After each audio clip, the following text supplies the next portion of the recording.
maintindihan. Alam nyo, marami sa mga kababayan nating Pilipino ang tuwang-tuwa.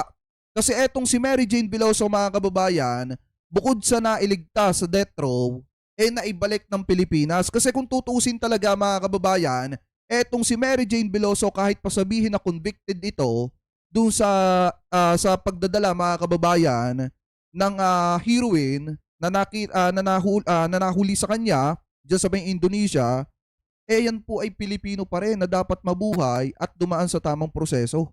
Yung kaso na ikinaso sa kanya. Ngayon, mga kababayan, ito yung hindi ko maintindihan dito sa mga taga-suporta nitong si Digong, especially etong mga vlogger na anchor ng SMNI.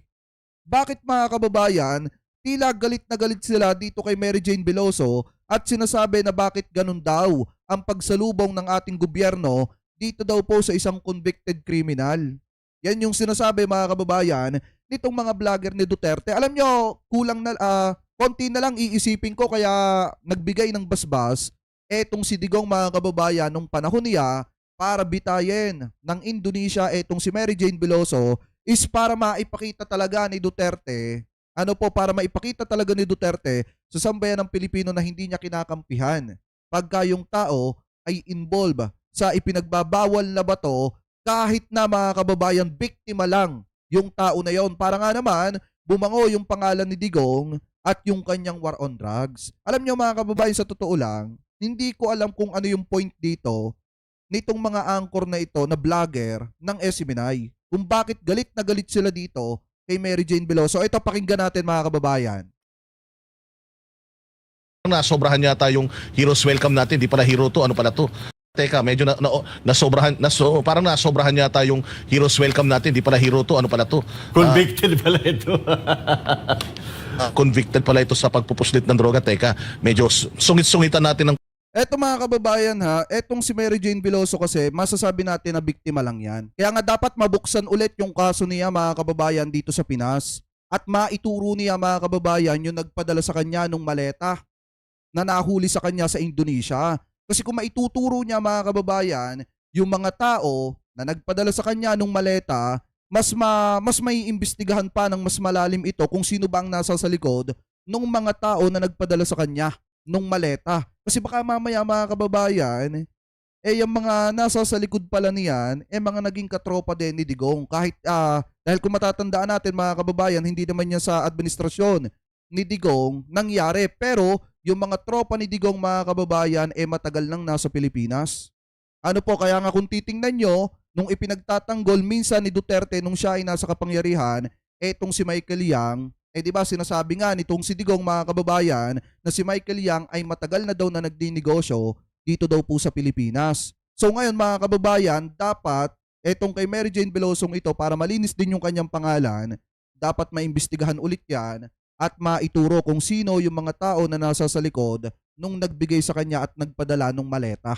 Kasi, mga kababayan, ang sinasabi nila dito, nitong mga vlogger, nitong si Kibulok, mga kababayan, convicted daw etong si Mary Jane Veloso. At tila galit na galit sila na nakabalik etong si Mary Jane Veloso dito sa Pilipinas ng ligtas. Ngayon, ipagpatuloy pa natin. Ang konti yung yung ating press con.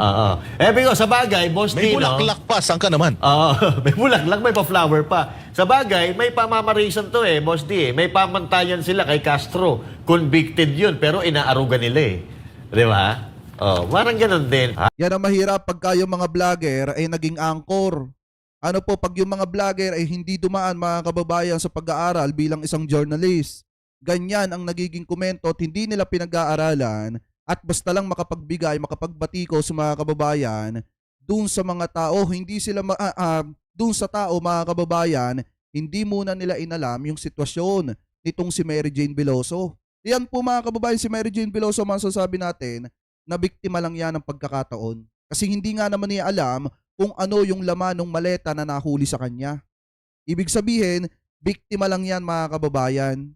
Kaya nga kung matatandaan nyo, nung panahon ni Pinoy, talagang ginagawa ng paraan, wag lamang mabitay yang si Mary Jane Veloso. Kasi nga, gagamitin na witness yan para maituro kung sino yung mga nasa sa likod nung nagpadala sa kanya nung maleta. Ipagpatuloy pa natin. At yun, mga kababayan, no? Ibang-iba na yung itsura ni Mary Jane Veloso, no? Kasi nung nakulong siya, medyo Sayang tong si Judea.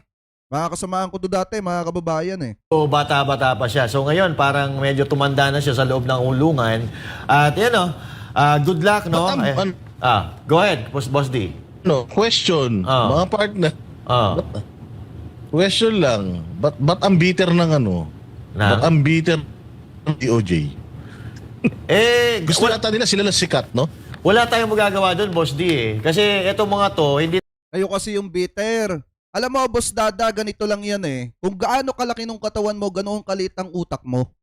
Ganon ka kabiter. Hindi nyo kasi matanggap na nagawa ni PBBM yung hindi nagawa ni Duterte nung panahon ng kanyang administrasyon. Alam nyo ba mga kababayan, saglip na isalba ni Duterte yung isang kabayan natin sa death row, binigyan niya pa ng basbasang Indonesia para bitayin etong si Mary Jane Veloso. Samantalang si PBBM, lahat ginawa mga kababayan para wag lang mabitay etong si Mary Jane Veloso at hindi lang yon, napabalik pa ng Pilipinas mga kababayan para dito niya pagbayaran yung kanyang kasalanan. Kaya nga lagi natin tong sinasabi.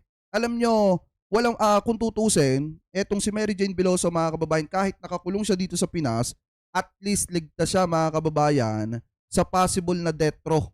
Ano po na mangyayari sa kanya? Nabitay na mangyayari sa kanya. Ano po, okay lang na nakakulong siya dito sa Pilipinas, at least nakikita niya yung pamilya niya, nadadalaw siya ng mga anak niya at ng kanyang mga magulang, at ligtas siya sa kamay ng bitay. Ano po, so ngayon ipagpatuloy pa natin. Hindi naman ito makakagawa ng ingay ng sila-sila lang. Kailangan nila gumamit ng mga medium. Katulad ni Bantag, katulad ni Tevez, katulad ni Mary Jane Di ba Master Judea?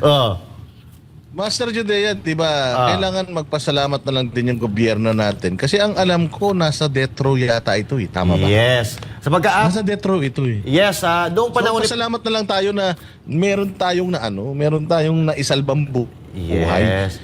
Pero ito, Hindi yung kung ano-ano sinasabi nila kung kesyo. pero ito kasi Boss D, no? Criminal yan. Hindi na natin dapat dina-downplay, etc. na parang heroes welcome kung ano-ano. Parang mga Yes. engot eh. Eh kayo nga, sinamba nyo pa si Kibulok eh. Sila nga mga kababayan, sinamba nga nila si Kibulok eh. Diba si Kibulok, wanted sa FBI mga kababayan. Hinahanap ng FBI. Marami mga kababayan Pilipino natin na nagrereklamo na mga bata na di umano mga kababayan naabuso. Yung kapwa natin Pilipino inirereklamo itong si Kibulok mga kababayan ng pang-aabuso. Yan nga mga kababayan mismo na dapat talaga ay pinapasok sa bilangguan at hindi na pinapayagan tumakbo pa. Eh ngayon, ginojos pa nila. At hindi lang yon, nakatakbo pa mga kababayan, at ngayon tumatakbo pa sa pagkasenador.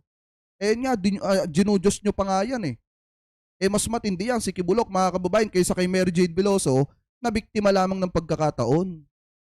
Diba, alam nyo mga kababayan sa totoo lang, kung gaano kalaki ang katawan nitong si Boss Dada, ganun pala kalit ang utak nito. Alam nyo, ngayon ko lang to na nagawa ng reaction. Sa totoo lang, pero mga kababayan, nung pinapanood ko to kanina, natatawa na lang ako eh. Kasi itong si Judea, kasamahan ko to dati. Sa issue ng Jovelyn Galliano case, mga kababayan. Kasamahan ko to dati eh. Itong mga ito. Kaso nga lang ang problema, etong si Dada, hindi ko naman to kilala. Kasi mga kababayan, small vlogger lang yan dati. Eto naman, kasamahan ko to dati. Magaling to mga kababayan si Judea, pero nung napasama sa kampo ni Kibulok, wala na. Diba, ipagpatuloy pa natin. Ganun talaga pag nagtatanggol ng mali. I mean, let's just be happy na itong ating gobyerno merong na iligtas na buhay ng isang Pilipino. Kasi itong taon na to ay guilty na sa kanyang Sarcasm yung sinasabi niya dito mga kababayan. krimen na nagawa doon sa ibang bansa, it doesn't mean hindi na niya, wala na siyang karapatan. Yes. 'Di ba? Kailangan ibigay pa rin natin sa kanya lahat ng suporta at serbisyo na ano siya, entitled na. And hindi na dapat pang sabihin na kesyo ganito, kesyo ganyan. Dapat magpasalamat na lang tayo doon na lang. Kasi maganda yung maganda naman yung mood eh. Na at least na isalba buhay nito. Kasi meron nung nakaraan, natatandaan ninyo.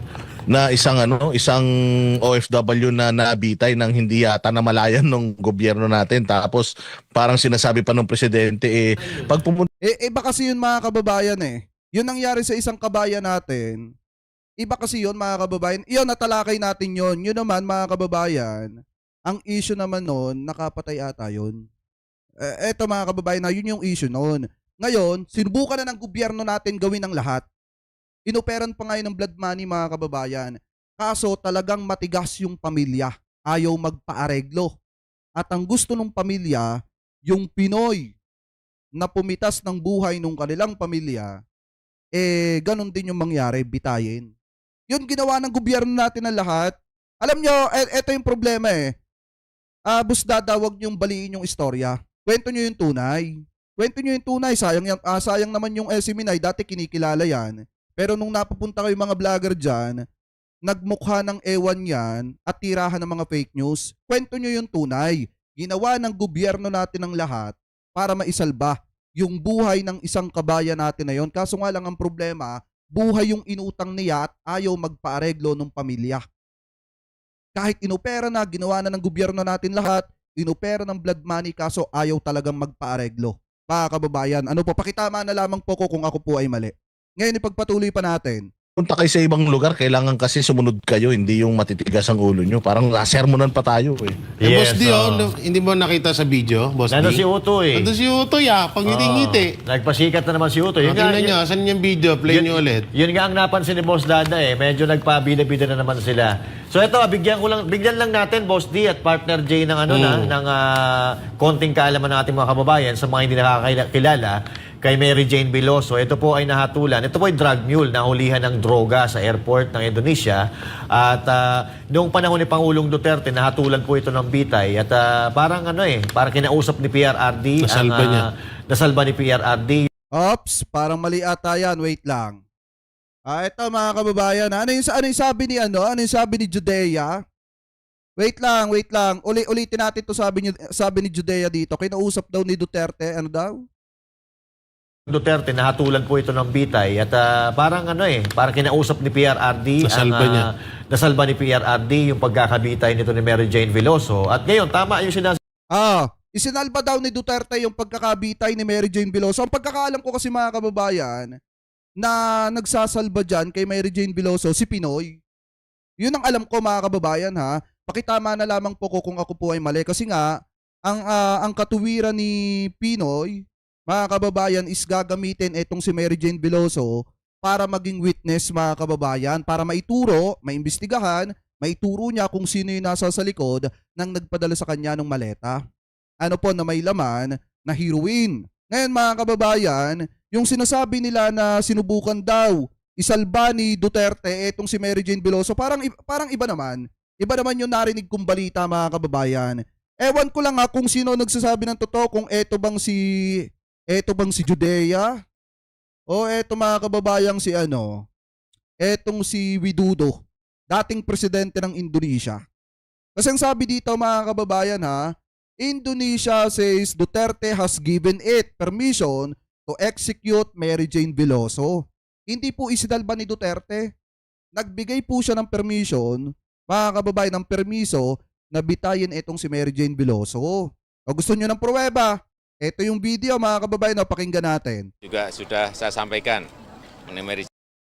Wait lang, basahin ko lang pala muna yung nasa Basahin muna natin to. Sabi dito, Indonesia has said, the President of the Philippines, Rodrigo Duterte, has given his blessing for the execution of a Filipino death row inmate, Mary Jane Veloso. President Duterte said, please go ahead. If you want to execute her, the Indonesian President Joko Widodo said on Monday. Sabi pa dito mga kababayan, the report left many in the Philippines in shock as saving Veloso, a domestic worker on death row who many believe was dubbed into smuggling heroin, has become a national cause. Yan yung sabi dito mga kababayan. Ngayon, kung titingnan nyo mga kababayan, kaya kasi siya naging kaya siya nahuli kasi nakitaan siya mga kababayan noong 2010 na may dala-dala na suitcase or etong maleta mga kababayan na may laman na 2.2 kilogram of heroin. Ngayon mga kababayan, yung sinasabi ni Judea na isinalba ni Duterte, parang mali naman yung sinasabi dito ni Joko Widodo, dating presidente ng Indonesia. Ito, pakinggan nyo. Ito, may video pa yan. Juga sudah saya sampaikan. During his visit to Indonesia, I've explained to the Philippine President, ipinaliwanag daw nitong si Joko Widodo sa presidente ng Pilipinas, which is dito kay Digong. Ngayon, pagpatuloy pa natin, translate ko na lang sa inyo. Mengenai Mary Jane dan saya bercerita bahwa Rodrigo Duterte, about the Mary Jane situation. Ipinaliwanag daw niya kay Digong yung sitwasyon ni Mary Jane Veloso dyan po sa Indonesia na nahulihan ng 2.2 kilogram heroin. Pagpatuloy pa natin. Mary Jane itu membawa 2,6 I told him that Mary Jane was found guilty for carrying 2.6 pala of heroin. Pero nakalagay dito sa balita mga kababayan, 2.2 kilogram. Pero nakalagay naman dito sa sinasabi ni Joko Widodo, 2.6 kilogram heroin. Pagpatuloy pa natin. kilo heroin dan saya cerita mengenai I also told him about the delay in the previous execution. Sinabi niya mga kababayan, yung patungkol sa pagkakadelay ng previous execution dito kay Mary Jane Veloso. penundaan eksekusi yang kemarin Presiden Duterte Ito daw, President Duterte answer. Sumagot daw si Duterte. Ano yung sabi dito? Go ahead. If you want to execute, go ahead. Yan yung sinabi mga kababayan ni Digong. Tapos sasabihin ni Judea, isinalba daw ni Duterte. Kagaguhan yan. Diba, pagpatuloy pa natin. saat itu menyampaikan silahkan kalau memang mau dieksekusi. Proses hukumnya coba nanti The Attorney General will follow up the process of execution. Jaksa Agung yang nanti akan But the answer from Duterte is the same. Biruin nyo pinapalo up daw. Siguro nung abogado ni Mary Jane Veloso, pinapalo up yung about sa pagbitay dito kay Mary Jane Veloso. Siguro, pinapadelay or pinapatagal nung abogado itong pag-execute dito kay Mary Jane Veloso. Kaso nga lang, ang naging sagot daw ni Duterte ay the same pa rin. Which is yung kanyang go signal na sige, bahala na kayo dyan kung anong gusto nyong gawin. mengikuti proses. Tapi jawaban Presiden Duterte saat itu seperti itu. Ayan. Maliwanag mga kababayan ha. Huwag kayong magpapaniwala sa fake news ng mga to. Eto na mismo. Si Joko Widodo na ang nagsasabi niyan. Eto pong anong ito, ipinost to nung Monday, September 12, 2016. Ipinost siyang balitang yan na may kasamang video. Ngayon tuloy natin to. Sabi ni Boss Daday na magpasalamat na lang tayo na ito nga, ibang-iba na nga ang mukha niya. Medyo umaliwalas na mukha niya dito. Siguro, nagbo-beauty product to sa loob ng Indonesia penal colony. Kaya medyo umaliwalas na yung mukha niya. Pero ito, tama lang. At sana naman, no? Sana yung sentensya niya, nandyan talaga yan kasi napatunayan siya. Pero sana manaig ang pantay, patas na hustisya dito kay Mary Jane. Kasi Tinan mo, Master Jun, dito ako nabibisit eh. Dito ako nabibisit. Magre-react sila ng ganun, pero binigyan naman nila ng heroes welcome tong Ali. Yun nga. Kung di ba sila mga engot, sila din na. Sila din ang gumagawa ng ingay. Mano ba naman yung padaanin mo padaanin mo Hindi kasi heroes welcome yan mga kababayan. Sino ba nagsabi na heroes welcome yan? Hindi kasi heroes welcome yan. Lahat ng mga kababayang Pilipino natin, masaya na hindi binawian ng buhay yung isang kabayan natin. OFW yung isang kabayan natin na naharap sa death row. Diba mga kababayan, hindi po heroes welcome yan. Masaya lang ang ating bansa na ang ating gobyerno mga kababayan ay nakapagsalba ng buhay ng isang kabayan po natin. Alam nyo, sa totoo lang mga kababayan, kung may magagawa lang sana, nung panahon na yun, kung napapayag lang sana ng Pilipinas, yung pamilya nung nabiktima ng isang kabayan natin Na kung saan mga kababayan, ang nangyari kasi doon, buhay yung kinuha niya eh.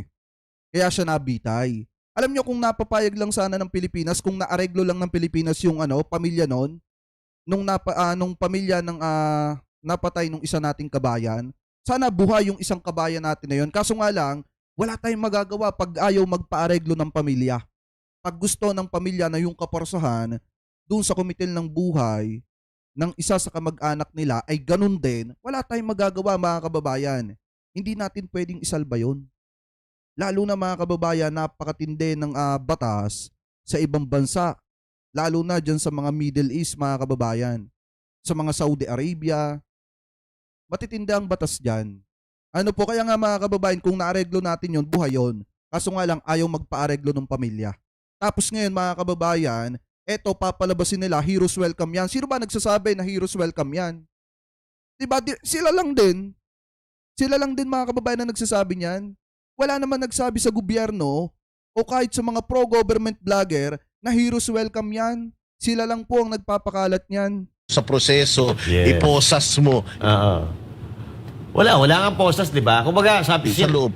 Hindi, siguro ayaw nila na teka, medyo nasobrahan, parang nasobrahan yata yung heroes welcome natin. Di pala hero to, ano pala to? convicted pala ito. Convicted pala ito sa pagpupuslit ng droga, teka. Kayo nga eh. Di ba mga kababayan? Sila nga eh. Anong ginawa nila? Nung panahon na hinahanap ng ating mga law enforcer, etong si Kibulok, itinago nila sa KOGC. Pinagtakpan nila. Mas matindi yung sa kanila. Kasi mga kababayan, mismo mga law enforcer na natin na naghahanap kay Kibulok, pero itinatago nila, pinagtatakpan nila hanggang sa nahuli. Mas matindi yun, di ba? Mas nakakahiya yun kaysa yung sumalubong sa isang kabayan natin na nailigtas sa bingit ng kamatayan. Di ba mga kababayan, ipagpatuloy pa natin. Medyo sungit-sungitan natin ng konti yung yung ating press con. Oo. Bigo, sa bagay, Boss May Tino. bulaklak pa, saan ka naman? Oo, may bulaklak, may pa-flower pa. Sa bagay, may pamamarisan to eh, Boss T. masabi May lang pamantayan sila kay Castro. Convicted yun, pero inaaruga nila eh. Di ba? Kayo nga, wanted sa FBI, inaaruga nyo eh. Wanted nga sa FBI, mga kababayan, inaaruga nila eh. Diba, ganun katindi. Wanted na nga sa FBI, inaaruga pa.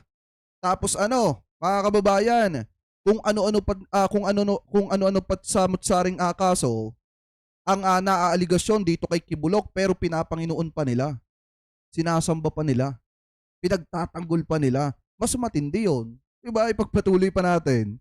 Parang ganun din. Pero ito etong si Mamaya sa akin si Castro. Sana maging patas ang pagtakbo ng batas, ang pagpapatupad ng batas dito. Kasi ang kinatatakot ng ang kinatatakot ng pamilya ni Mary Jane Veloso Bosti, na matatandaan ko na sinabi ng kanyang nanay na mas mabuti pa daw na sa Indonesia. Kasi yung mga kalaban nito, yung mga kalaban na durugista, drug lord, ma-influensya yun. Baka i-re-in siya dito sa Pilipinas. Sana hindi mapapahamak ang buhay ni Mary Jane Veloso sa pag-uwi niya, paglipat niya dito sa Pilipinas. Yun lang naman sa atin. Sabihan Jay, mo, ikaw boss na. mo.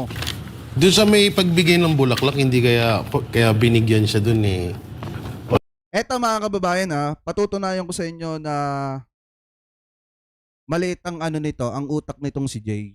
Kasi ito nakasama ko to mga kababayan eh. Alam nyo ba, mahirap na nga lang ikwento.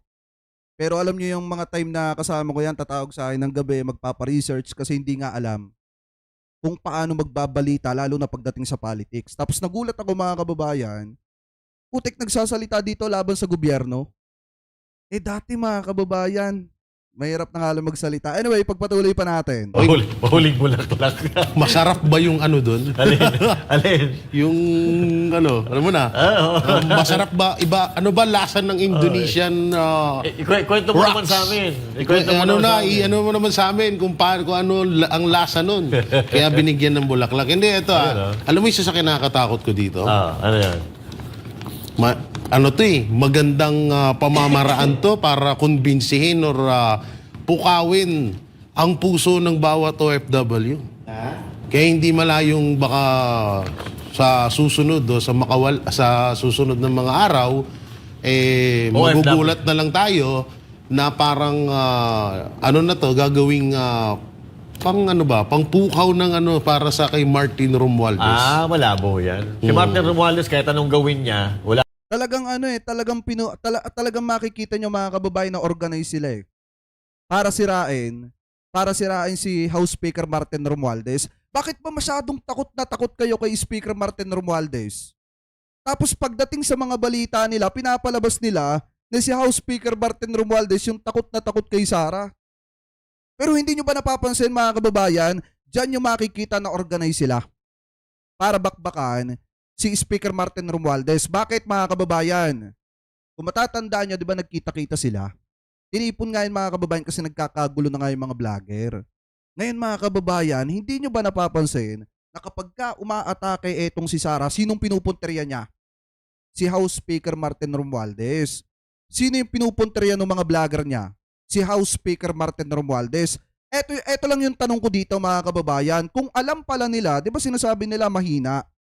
Etong si House Speaker Martin Romualdez, kung alam ninyo na mahina, etong si House Speaker, bakit dinudurog ninyo? Bakit binabanatan ninyo ng paulit-ulit? Bakit dahil bahad lang kay Sara Duterte para maging presidente? Bakit ba? Dahil hindi ba nila mapatalsik sa Kamara etong si House Speaker para mapalta ng kaalyado ni Digong? Bakit? Dahil hindi ninyo kayang ipa-impeach etong si PBBM dahil nakaupo sa Kamara si House Speaker Martin Romualdez. Kaya ang ginagawa ninyo, dinudurog ninyo, sinisiraan ninyo publicly. Alam niyo mga kababayan, yan yung nakikita ko dito habang inoobserbahan ko etong pagkilos ng mga vlogger nila at yung pagkilos ni Sara pag bumibira kay House Speaker. Dahil mga kababayan, isa lang naman yung ipinuputok ng mga yan. Gusto nila na matanggal sa Kamara si House Speaker, si Martin Romualdez bilang House Speaker para mapalta ng kaalyado ni Digong para makapagsulong ng impeachment laban kay PBBM. Kaso kaya hindi nila magawa yun kasi nakaupo etong si House Speaker. Ngayon ipagpatuloy pa natin. Wala na talaga. Hindi, pero ano to eh, kasi parang una-una ang malaking balita. Kilala yan, si ano, at matagal na yung issue na yan. Alam naman natin si Martin Romualdez, may pagkabida-bida yun. So, Hindi may pagkabida-bida talaga. Hindi, ganun na nga. Hindi ko na nga dinaretso na ano eh. So, baka sa susunod makawa. Media pa ba to? si Minay, ano na? Nasaan na yung dating si Minay na nire-respeto at inaabangan ng sambayan ng Pilipino? Bakit napaltang kayo ng ganitong mga klase ng anchor?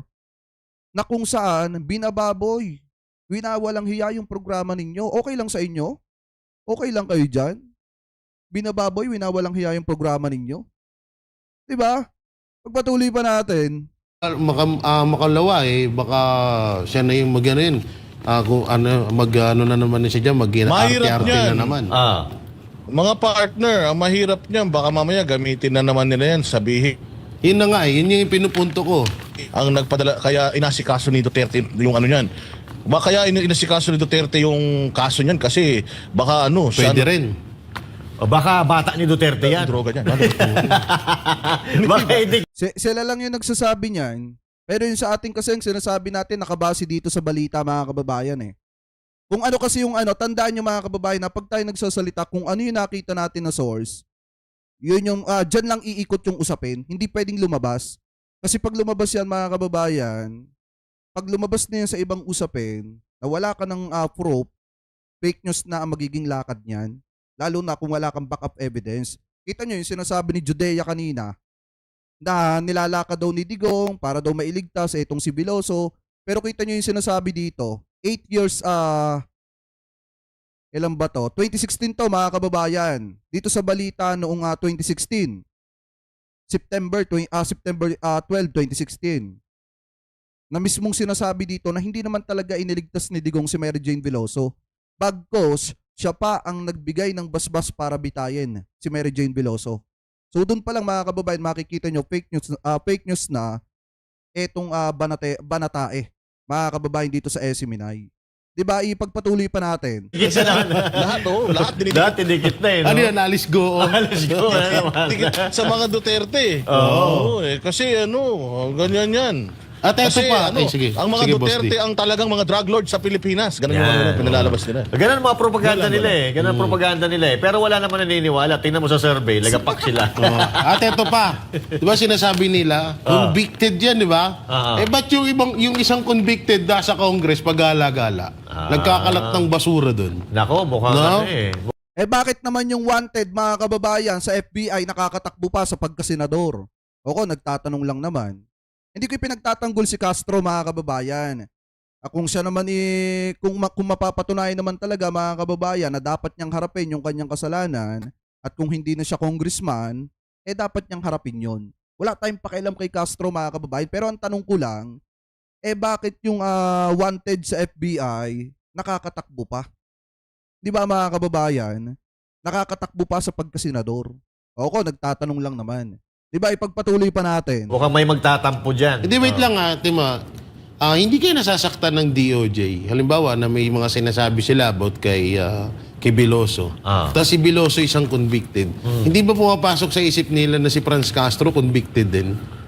Siguro, hindi na pumapasok sa isip nila kasi ibang mga nasa isip niyan eh. Tsaka yung about naman sa laging bitter ang DOJ.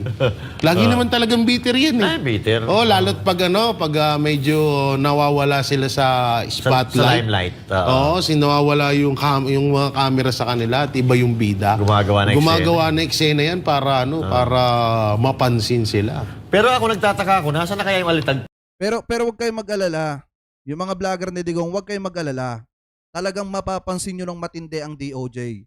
Pag sinimula na yung pagsasampa ng kaso kay Digong, kay Bongo, at kay Bato de la Rosa, mag-alala. Masyado kayo nagmamadali eh.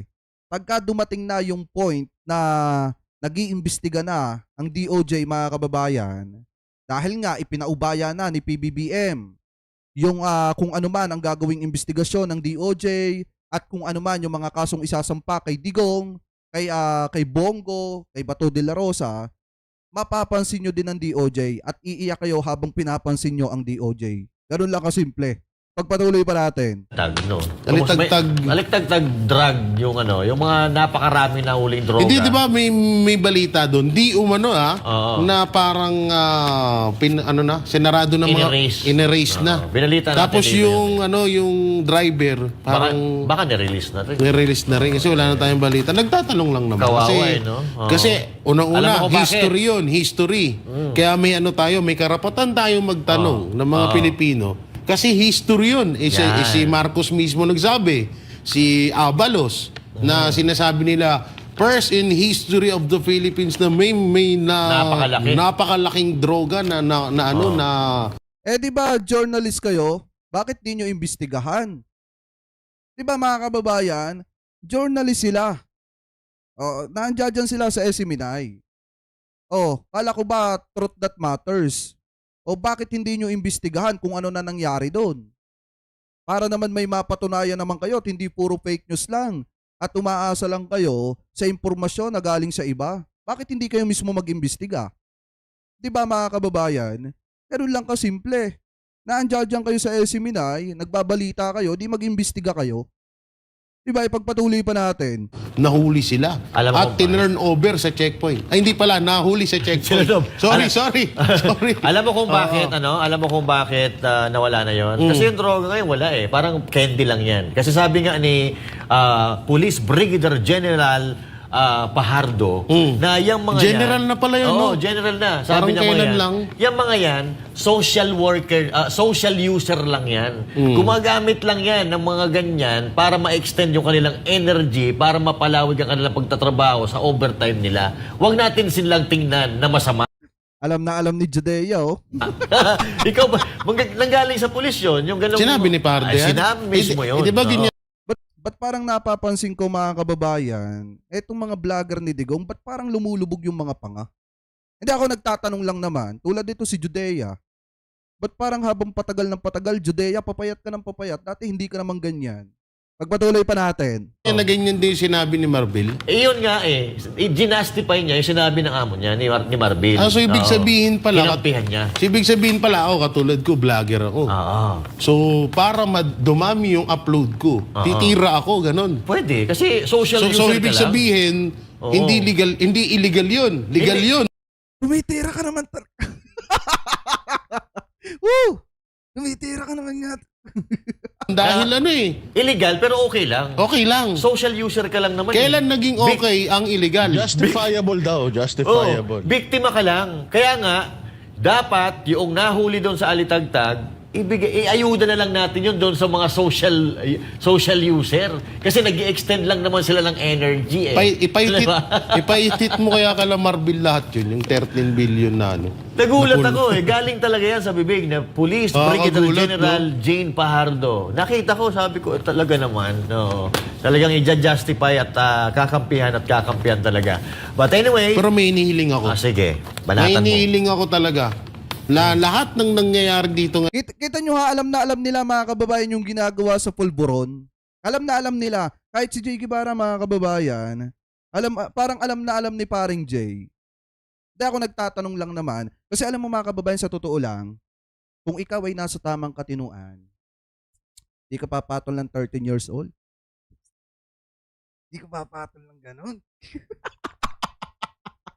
Yun naman mga kababayan, kung nasa tamang katinuan. Pero hindi ko naman sinasabi na si Jay Guevara. Ang sa akin lang mga kababayan, sana bago nila punahin ng gobyerno, bago sila pumuna ng mga kababayan natin, ng katulad ni Mary Jane Biloso na naisalba mga kababayan sa bingit ng kamatayan, sana tingnan muna nila yung sarili nila. Alam nyo mga kababayan, marami mga issue dati. Siguro yung mga matatagal dito, alam nyo yon na kinakailangan lumipat ng bahay kasi hinahabol ni DSWD. Kinakailangan, basta mga kababayan. Pero anyway, eto yung sabi ni Jay Guevara dito, nitong si Judea, na dapat yung drugs daw, mismo nga nagsabi daw mga kababayan, etong si Pajardo, General Pajardo, yung spokesperson ng PNP, na dapat daw ipamigay doon sa mga nagtatrabaho sa social mga kababayan kasi nga nag-extend daw yon. Pero tayo mga kababayan, nagtatalakay tayo, wala pa naman tayo nakikita na gano'n ang sinasabi. Siguro, sa kanila yon. Mga kababayan, opinion nila yon. Pero nakakapagtaka lang, parang bihasang-bihasa sila sa ganong klase ng galawan. Sa bagay mga kababayan, tingnan nyo naman yung mga pagmumuka. Hindi naman sa pang-aalipos at panglalait, pero kayo na lang yung bahalang humusga. Anyway mga kababayan, napakaliwanag naman ang sinasabi nila dito, kaya sila nagagalit doon sa ginawa daw ng ating gobyerno kasi ang pagsalubong daw dito kay Mary Jane Biloso, ano daw mga kababayan, parang heroes welcome daw. Ang tanong kasi dito, sino ba ang nagsasabi na heroes welcome yan? Bakit ba sila galit na galit sa magandang ginagawa ng ating gobyerno? Bakit kailangan nilang i-claim na si Duterte yung nagligtas ng buhay nitong si Mary Jane Biloso kahit ito yung sinasabi ng balita na mismong si Digong yung nagbibigay basbas para bitayin sa Indonesia etong si Biloso. Ayan o. Alam nga naman magsinungaling etong si Joko Widodo mga kababayan. 'Di ba? So ngayon kung titingnan natin, kiniklaim nila na kung hindi dahil kay Digong, hindi daw maisasalba sa death row etong si Biloso. Pero kung titingnan po natin mabuti mga kababayan, si Pinoy at si PBBM lang yung nagligtas ng buhay nitong si Biloso. Kaya nga salamat kay Pinoy at salamat kay PBBM. Kasi nailigtas nila yung isang kabayan po natin.